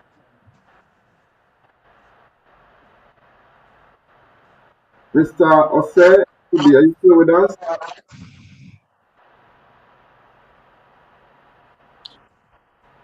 Okay, please, Blay, you got the if you want to go with that. Can you hear me? Is that Emmanuel? Yes. Please go ahead. Okay. Thank you for taking my call and the opportunity to ask a question. And I'm here in Atlanta. First of all, I just want to thank the director, NIA, for what they have begun. It's a process that he said has began many years ago, but then they have been able to execute it. And I think they need our applause. They've done very well. And then my question is, how sustainable is this process with change of government? That's my question. And the second question, or I can only ask one question. If you can be quick. Okay, good. The second question is, I know he touched on the fact that the card will be the primary identification for voting. So if I'm holding a card to vote, how could they determine whether the person holding the card is actually the one ready to vote, or the card owner is deceased? How can they determine that? Thank you. Prof and Mr. Blay. take over.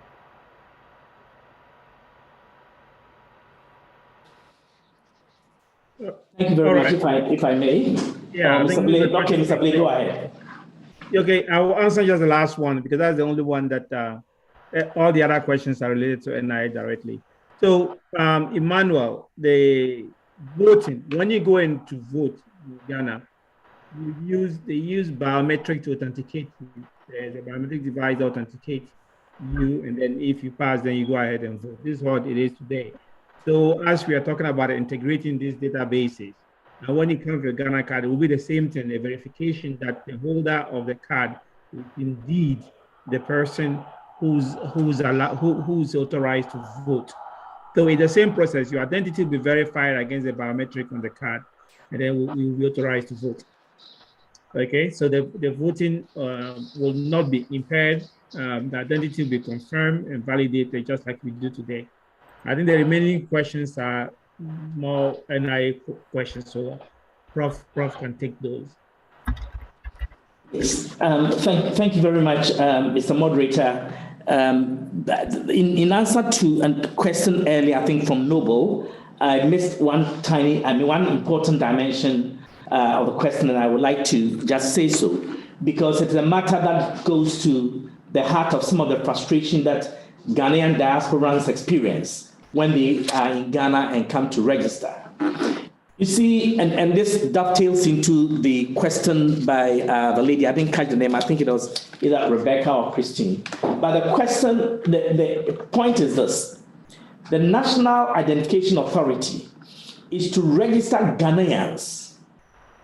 In that process, your other citizenship is immaterial. We are not interested in whether you are British or American or anything, as long as you are still a Ghanaian. If you have renounced your citizenship, it's another matter. Then the dual citizenship doesn't come in. We are not interested in whether you hold dual citizenship. We are interested in you proving that you are a Ghanaian. So keep your British or American or Danish or other citizenship away.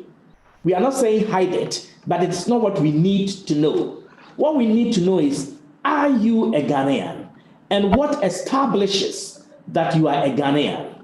Now, under Ghanaian law, citizenship is determined, it's a bit complex, but in sum, a Ghanaian is a person whose parent or grandparent is a Ghanaian. So it can be just one parent or one grandparent. It doesn't have to be both. So that's just simplifying it for the purposes of this conversation. So when you come to NIA, your passport establishes you as a Ghanaian, your valid passport. And a valid passport is the one on which you can travel. The second thing that primarily establishes your Ghanaian citizenship and hence your eligibility to register for the Ghana card is your birth certificate. Now, if you have neither of these two documents, then you prove your citizenship through a third party or third parties vouching for you that they know you to be Ghanaian, and they do so on oath with all the penalties that attend thereto if they perjure themselves, if they lie to the public official. And people have been prosecuted for making false claims, vouching claims, or are being prosecuted, I should say. And we will take our time to investigate a lot of the oaths that people have sworn, vouching for the identities of other persons as Ghanaians. But for your registration purposes, and for the purpose of you registering for the Ghana card, it is sufficient that you come with a valid Ghanaian passport, a valid birth certificate, or in the absence of either of these, a relative who has already acquired the Ghana card coming to vouch for you, or in the absence of a relative, getting two persons who meet a certain criteria, the criteria being professionals, members of registered or recognized professional bodies, such as surveyors, pharmacists, teachers, nurses, doctors, lawyers, all of those kinds of professions, architects and IT specialists. Those persons you can easily find when you look for them because they are connected to a recognized professional body in one way or another. So the professionals, or a gazetted chief, not just about any chief, but a gazetted chief, a magistrate, a judge, a security sector personnel, any of the security sector personnel, and a public servant or civil servant, from the cleaner or messenger or driver all the way to the chief director or the minister, as long as they are public servants or civil servants, as the case may be, and on and on. There's a long list that I can't exhaust for now, and the clergy and all of that. Again, people on whom we can place credence, people we can easily locate, people who can say that they know enough about your sociology or about your nativity to be able to put their credibility on the line and vouch for you as a Ghanaian, so that for once we create for ourselves, to the extent humanly possible, a pristine register of Ghanaians, true Ghanaians, on our register. So when you are in the United Kingdom and we come there to register Ghanaians, your children are Ghanaians if you are a Ghanaian. And those children who have lost their parents, who are who know that they are Ghanaians, all they have to do is get a relative to vouch for them as Ghanaians. And my sister in Chiswick, London, her children and her children's children are Ghanaians because their mother is a Ghanaian and their grandmother is a Ghanaian or their grandfather is a Ghanaian. It doesn't matter that their biological father may be Italian or some other nationality. Once a parent or a grandparent is a Ghanaian, they are Ghanaian. So my daughter, whose mother is Canadian, is a Ghanaian because I am a Ghanaian. And if I were dead, she could still claim Ghanaian citizenship because her grandmother, my mother, or her grandfather, my father, was a Ghanaian. But in all of these contexts or instances, the onus rests on that person making the claim to prove it. And I have indicated the various modalities by which you establish that proof. Now I go to the question, I think the question about whether you can use the Ghana card to enter the UK has been unequivocally answered. The questioner was saying that the question had not been properly answered. It has been properly answered by Mr. Blay, and the answer is no, you cannot enter the UK on the Ghana card. I think I missed Mr. Pojo's question, so I may be reminded, but the one from Mr. Doe about registration at the airport. We have considered that. It is a suggestion that we have toyed with, looked at. The physical space is not the issue. Equipment and personnel, not the issue. It is about the optics. We've considered the psychology, so the impression it creates of people arriving at the airport when they are about to depart from the airport, and then they go to the registration center at the airport to register. There are those who have expressed concerns about how it appears and the image it casts for us as a country. But it's a conversation that is still being actively pursued. And we will do the right thing, just as we have done with the creation of booths for Ghanaians holding the Ghana card coming in on arrival. We'll do what is needful to ease the pressure for Ghanaians and to make a travel experience more convenient and enjoyable. The question that Mr. Doe asked next is about the 10-year renewal. Why 10-year renewal when you are struggling? Now, we are not struggling. If you call it a struggle, it is a struggle based on overwhelm. But that overwhelm arises from an external stimulus unrelated to NIA's own imperatives. The permanent officers are there, and we know the population of Ghana. We know the population in each community. We cited officers when we were doing the mass registration. We took account of population density in locating the number of registration points at each registration center and the number of registration centers in each community or town and the duration that we stayed. And that is what we followed when we went back to do a mop-up. So when this bubble burst, when this big pressure cooker, some of it, the air gets out, it will settle down and that will be fine. Then the 10-year question. This National Identification System project is being pursued through the framework of a public-private partnership arrangement. The National Identification Authority is working in partnership with a private sector institution called Identity Management Systems Limited, a leader in the identity management space, which has designed, built, and operated, as it were, the technical system which we are using, which is what enables us to give the card for free to every Ghanaian living in Ghana. And I should say, for Ghanaians in the diaspora, there is the equivalent of $50 United States that Ghanaians in the diaspora will pay for the Ghana card, especially in the Euro-American world. They pay, the Ghanaians in the West African sub-region will pay a fee slightly lower than the Ghanaians in the in the rest of Africa, who also pay a fee slightly lower than those to be paid by the Ghanaians in the rest of the diaspora.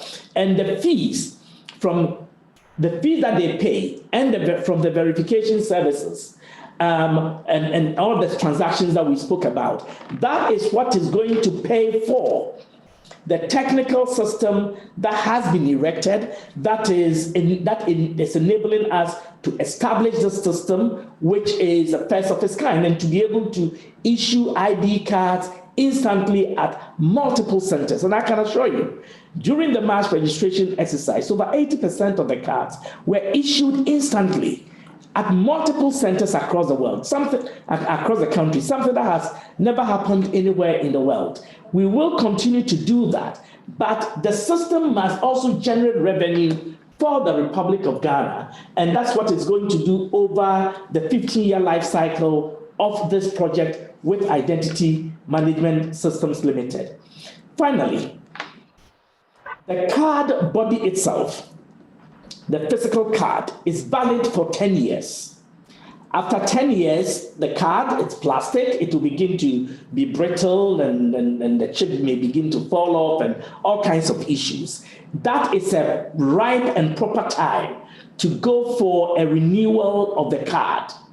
It is just that simple, and it also provides an opportunity for those who have not actually updated other records in the last 10 years. They moved, they changed their name, but they didn't bother and all of that to do so. So the renewal is important both for revenue generation purposes and for the renewal of the validity and accuracy and integrity of the data that we have in the system. Let me speak a bit to the question about the requirements for the Ghana card. I have answered it, but it is primarily proving that you are a Ghanaian in accordance with the method or the modalities I specified, and you produce your digital address. So if you are asking people to register for the Ghana card at the airport on arrival, most of them will not have the digital address. Most of them will be dependent on information supplied by other persons about their digital addresses. Take it from me, stand in front of my house and do it for me. Accuracy issues. But if you have arrived in the country, you stand at your gate, you download the app and you stand at the gate, and the Ghana Digital app, and you stand at your gate and you generate the digital address and you take it to the NI registration center. There's greater credibility and reliability in that. I should finally say that the institutions that we are linking up, the integration and data harmonization and integration is also happening with the Lands Commission, which is also a process that is going to help us ease ourselves out of the conundrum we find ourselves in with respect to undependable land procurement, land registration processes and multiple claimants and all of that because it is biometric. We're doing that with the student loan scheme. We're doing that with the national service scheme, and we're going to be doing that with the Ministry of Education, for example. And it should be possible to track a child's entire life cycle, who goes to what school, what scholarships they get, what employments they get, where they relocate. You can track all of that because you have registered people from birth, and when they enroll in school, you have it. And when they check out of this world, you have also a record of that, because we are also linking up with the births and deaths registry in trying to do data harmonization and integration. Thank you very much, sir. Thank you so much. This would have been time for us to round up, but I am tempted to call Dr. Yusuf Adai. He's a staunch audience from Ghanaian community in United States. Doc,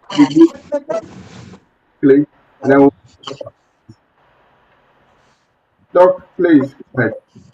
Yeah, Kwesi, thank you very much. And I thank Prof. and Mr. Blay for the wonderful presentation. I think this is something that all the Ghanaians in diaspora want to hear. I got a couple of questions, one from Mr. Blay, another for Prof. I was in Ghana in January or February 2020. I renewed my passport, and that was the time that the card was being made, and I also got my Ghanaian card. I came back in September of last year. When I was coming, I entered Ghana with my Ghana passport, and during the process of registering for the COVID, I had to put my Ghana passport number there so that I wouldn't be charged the 150 for foreigners. I was charged the 50 for Ghanaians. Now that this card has come, if I'm coming this year, which I'm planning to, and I'm coming with my US passport and the Ghana card, will I be able to register for the COVID with the Ghana card so that I will not be charged the $150 instead of the Ghana $50? That's the first one. The second one for Prof is that I'm very happy that this card is existing, and listening to you, it looks like we are moving towards a long dream of having a national ID number. And so from what you have said, is it that when this card is to be renewed, you are going to get the same card number as you have, instead of what happens to the passport, that when you change it, the passport number changes? I thank you for your audience, and we appreciate what you are doing. Thank you. Thank you so much. Mr. Blay, I'll add two questions from the chat room. How can you guarantee data safety and security with all the information that people are providing?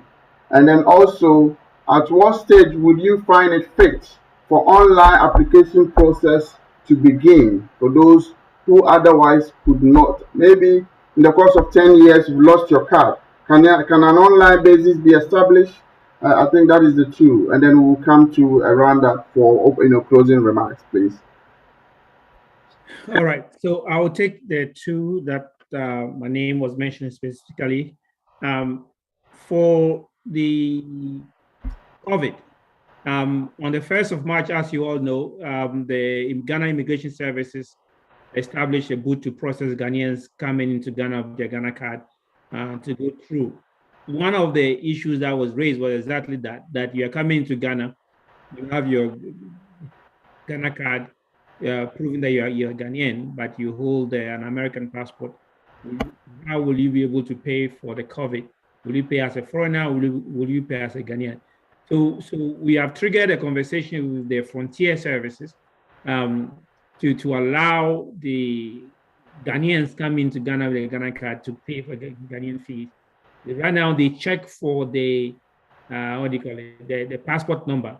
And when you arrive at the airport, right, we are telling them that they should allow the Ghanaians coming with a Ghana card to pay as Ghanaians for the $50. So this is a conversation that I've triggered that I will have to follow up and see what's the final decision on this sometime next week. I don't know what I has an update on it. But I think that if you want, I think the thing is we have to book and pay in advance before we even get a chance to board. That's correct. That's That's where right. And that, we are asking you can, maybe expedite action on that. yes, and that's why I'm saying that there's something that came up as part of our discussion, integrating the Ghana card into the immigration service at the airport. So we have triggered a conversation on it. So as soon as the feedback as soon as I get the feedback, you will hear it. But in principle, if you're coming to Ghana with a Ghana card, proving that you're a Ghanaian, right? you should pay the fee as a Ghanaian, not as a foreigner. Right? So they have to make some changes in their system. They were telling us. So I need to get an update on it when I get back home. Thank you. So that is the question about in terms of security. Prof can answer that question. they have a serious cyber security protection system in place. So I don't want to steal the thunder from him. He can speak to that specifically. Online application renewal. I suppose you are talking about renewing your Ghana card online. I think this is also within NIA's preview. So, for instance, somebody has a 10-year, they've lost it, and they want to renew. They don't necessarily, within the 10 years, their biometric is there. How do they go about, just online application, and then it get issued, and they can just pick it up or something? Okay, so I'll let Prof answer that. Thank you. Right. I appreciate your times have been stretched. Obviously, a brief on it so that please we can let you go and have a restful weekend beginning this Friday evening. So, Prof, we wait for you too. Yes, thank you very much.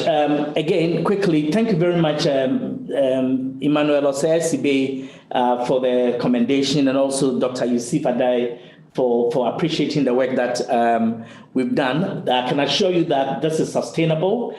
One of the greatest success factors in this work has been the endorsement of key influencers in Ghanaian society. President Kufuor, late President Rawlings during his lifetime, may God keep his soul safely. And of course, President John Dramani Mahama, the Otunfo Asantehene, the Chief Imam, all of these key influencers in society, and many others who have endorsed it. Now, all the political parties, we engage them, we have partnerships, we forged collaboration. There were some hiccups and difficulties at the beginning, but I think that by and large, Ghanaian society is united in a common conviction that this is proper, this is right, and this is an idea whose time has come and is crystallized and is going to stay. It would be extraordinary if any government in future may want to depart from what it is that we've done, and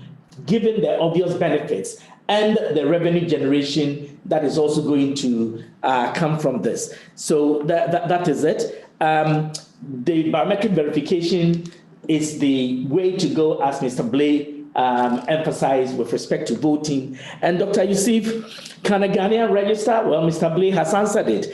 Are we giving unique ID numbers? Yes. What the Americans are so proud of, the social security number or the national health insurance number of the British, we have that. We have a unique personal identification number that is immutable, that is unchanging. And so when 10 years comes and you go to renew your Ghana card, the same personal identification number will remain, but the document number will change, just as your passport document number changes. But the personal identification number, like your social security number in the United States, will remain constant. It is ambulatory with you from birth to death. Data security and safety. I spoke earlier about our compliance with our obligation to comply with the data protection laws of the Republic. And the Data Protection Commission is very vigilant in ensuring that all data bearers comply strictly with the law. And then we're doing that. But if you also look at the security features on the Ghana card, because we are at the tail end, I don't want to take too much time, but if you hold your Ghana card, you will see tremendous security features. The information on it is embedded in a manner and encrypted in a manner that cannot be, as it were, hacked. well, technology, you don't know what may happen today. But as technology exists today, what we have built is a system that is relatively foolproof, that you cannot hack into it, you cannot clone it, and all of that. So we have the assurance of security and safety. Then online application process.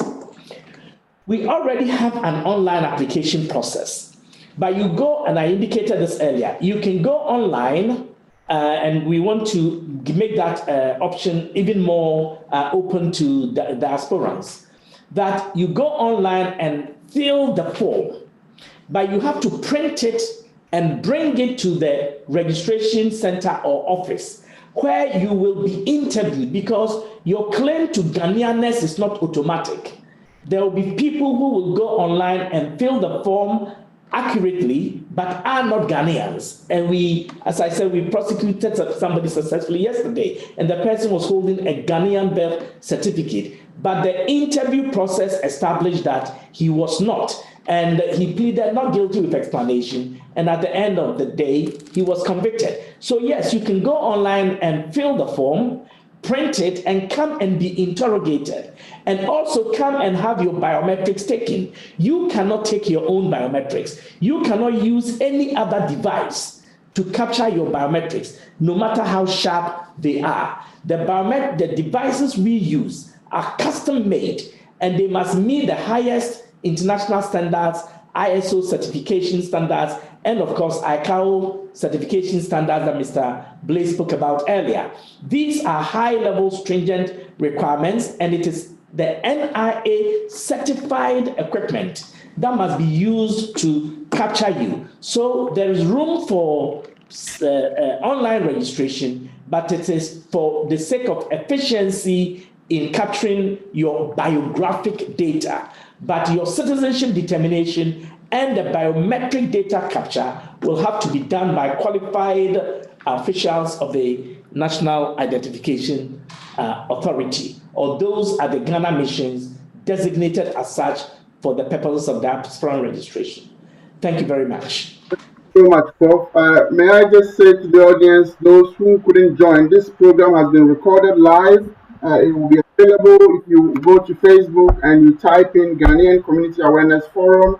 All the things we've done over the past year are all there. You can go back and listen to it. And, you know, those who have missed any information, Prof. and Mr. Blair have kindly provided as much as possibly for this evening. We would like to thank our special guests. But before I do, they have any closing remarks that they want to add to it? Just for a second or two remarks. So, Mr. Blair, if you have any closing remarks for us as diaspora? Well, I would like to thank you for giving me the platform to participate in this conversation. It was professionally organized, and then the audience very respectful and asking deep questions to try to understand. So I'm very, very happy. I also like to say that it's an evidence that Ghana is putting the right blocks in place to digitize the economy fully, and something that we must be proud of. The Western countries have done this, and they did this long time ago. Many African countries are struggling to get there. We have achieved through the NIA under the leadership of Prof. If here, we have about 16 million Ghanaians registered, unique in Africa, unique in West Africa for sure, where we are ready to show a card that is accepted internationally and globally. So yeah, we are doing well. Thank you very much for your prayers and your continued support. Thank you very much, Prof. Thank you for being with me on this panel. Thank you. Thank you, Mr. Blair. Prof, please, if you want to round up with us. Well, thank you very much. Nothing now remains than for me to associate myself with the sentiments expressed by Mr. Augustine Blay, and to thank you all for the opportunity to have the government of Ghana and NIA speak to you about what the National Identification Authority is doing and what the National Identification System is about and what it is. that our plan is to come and register Ghanaians in the diaspora. We are most grateful. Thank you very much. Thank you. On behalf of the Ghanaian community and the Ghanaian Community Awareness Forum, the audience, and everyone joining us live on Facebook, YouTube, and Omega Live, and BW, I want to thank Prof. I want to thank you so much. I appreciate how much time you have had to save to get to us this evening. I'm very grateful for the collaboration and making it possible for us to bring this. I am sure we will call on you at some point again, but I would have wished that you can give us some assurance when you come to diaspora so that these questions can go to bed at some point. And I hope you will work on that as quick as you possibly can. Mr. Ogasimbe, thank you so much. The government has digitalized Ghana so much that we are probably one of the most digital countries, I believe, in West Africa, or if not Africa as a whole. We are grateful for the work all of you are doing. All Ghanaian Community Diaspora Forum want to do is to bring information. So wherever possible, help us reach out to some of the key structures of the institutions that we need to hear from. It does help to debunk some of the misinformation that goes on social media from time to time. So I am grateful for your time. Thank you so much. Have a restful weekend, and may God continue to bless the hands of your work. And we thank audience for their participation and time. Be safe and stay well. Have a good weekend. Good night.